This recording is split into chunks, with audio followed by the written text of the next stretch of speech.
السلام علیکم ورحمۃ اللہ وبرکاتہ نحمده ونصلی علی رسوله الکریم اما بعد رب اشرح لی صدری ویسر لی امری واحلل عقدۃ من لسانی یفقهوا قولی ربی زدنی علما ربی زدنی علما ربی زدنی علما۔ الحمدللہ آج آپ کے سامنے 22ویں پارے کی مختصر سی تشریح مجھے رکھنی ہے انشاءاللہ، جس کے اندر کل میں نے آپ کو اینڈ میں بتایا تھا کہ اس میں اللہ رب العالمین کا ایک واقعہ ذکر کیا گیا ہے کہ جب آپ کی ازواج مطہرات نے آپ سے کہا کہ آپ نان و نفقہ بڑھا دیجئے، خرچ بڑھا دیجئے، تو اللہ رب العالمین نے حکم نازل کیا کہ اگر آپ چاہیں تو ان کے ساتھ رہیں اور چاہیں تو انہیں طلاق دے دیجئے، ان کو اختیار دے دیجئے، کیونکہ آپ کی اس وقت طاقت نہیں تھی نان و نفقہ بڑھانے کی۔ اس کے بعد اللہ رب العالمین یہاں پر اسپیشل اللہ کے نبی کی بیویوں کو خطاب کر رہا ہے، پر یہ بات چیت عام عورتوں کے لیے بھی ہے۔ اللہ تعالیٰ کچھ احکامات بتا رہا ہے۔ سب سے پہلی چیز اللہ تعالیٰ نے ارشاد فرمایا آیت نمبر 32 سورۃ الاحزاب کے اندر، یا نساء النبی لستن کاحد من النساء ان اتقیتن فلا تخضعن بالقول فیطمع الذی فی قلبہ مرض وقلنا له قلنا قولا معروفا، کہ اللہ کے نبی کی بیویوں آپ سنیے، آپ ازواج مطہرات ہیں، آپ امہات المومنین ہیں، آپ کا کردار، آپ کا انداز، آپ سب سے اوپر ہے، سب سے اعلیٰ ہے، آپ عام عورتوں کی طرح نہیں ہیں، تو آپ کیا سختی رکھیں، جب آپ سے کوئی بات چیت کرے تو آپ زیادہ نرمی سے غیر محرم لوگوں سے بات چیت مت کیجیے۔ یعنی عام آدمی، عام مرد اگر آپ سے بات کرے کسی وجہ سے، کسی کام کے لیے، تو آپ ذرا سخت انداز میں بات کیجیے، آپ کی بات چیت کے اندر نرمی نہیں ہونا چاہیے۔ جیسے ہمارے یہاں ہوتا ہے نا، غیر محرم سے بات چیت میں عورتیں زیادہ نرم ہوتی ہیں اور محرم سے بات چیت میں زیادہ جھگڑے ہوتے ہیں۔ عام لوگ جن سے آپ کو زیادہ بات چیت کرنے کا حکم نہیں ہے، چاہے وہ سبزی والے ہوں، چاہے وہ دودھ والے ہوں، چاہے وہ ایسے لوگ جن سے آپ کے کوئی محرم تعلقات یا رشتہ نہ ہو، ان سے آپ بات چیت کریں تو لمیٹڈ بات چیت کریں۔ بات چیت کے اندر انداز ذرا سخت ہونا چاہیے کہ اس کے دل میں آپ کو لے کر کوئی غلط فہمی نہ آئے، اس کے دل میں آپ کو لے کر کوئی غلط چیز نہ آئے۔ اس کا احتیاط ایک عورت کو ہمیشہ کرنا چاہیے۔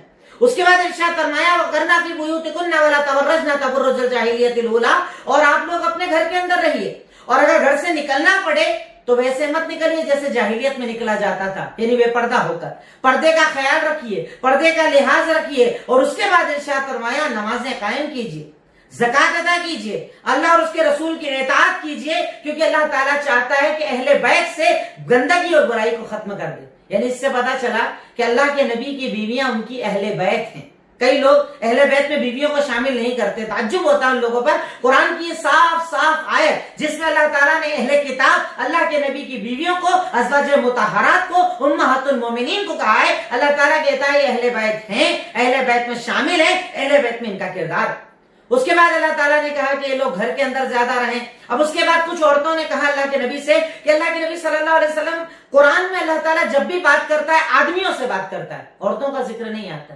اللہ تعالیٰ نے اس عورت کے جواب میں، سوال کے جواب میں قرآن کی آیت نازل کی جس میں اللہ تعالیٰ نے مردوں کا بھی ذکر کیا، عورتوں کا بھی ذکر کیا۔ جسے عورتیں ہوتی ہیں نا تھوڑا طبیعت کے اندر ذرا مردوں سے الگ ہوتی ہیں، ان کی چاہت ہوتی ہے ہمارا بھی ذکر ہونا چاہیے، ہمارا بھی نام ہونا چاہیے۔ اللہ تعالیٰ نے کہا لو تمہارا بھی ذکر ہو گیا، الگ سے ذکر کر دیا۔ ارشاد فرمایا یقیناً ان المسلمین والمسلمات، آیت نمبر 35 ارشاد فرمایا یقیناً مسلم مرد ہوں، مسلم عورتیں ہوں، مومن مرد ہوں، مومن عورتیں ہوں، اللہ کے لیے کم پر گزارے کرنے والے مرد ہوں یا عورتیں ہوں، سچ بولنے والے مرد یا عورتیں ہوں، صبر کرنے والے مرد یا عورتیں ہوں، اللہ سے ڈرنے والے مرد یا عورتیں ہوں، صدقہ کرنے والے مرد یا عورتیں ہوں، روزہ رکھنے والے یا والیاں ہوں، اپنے شرمگاہوں کی حفاظت کرنے والے یا والیاں ہوں، اللہ تعالیٰ نے سب کے لیے مغفرت اور اجر عظیم تیار کر رکھا۔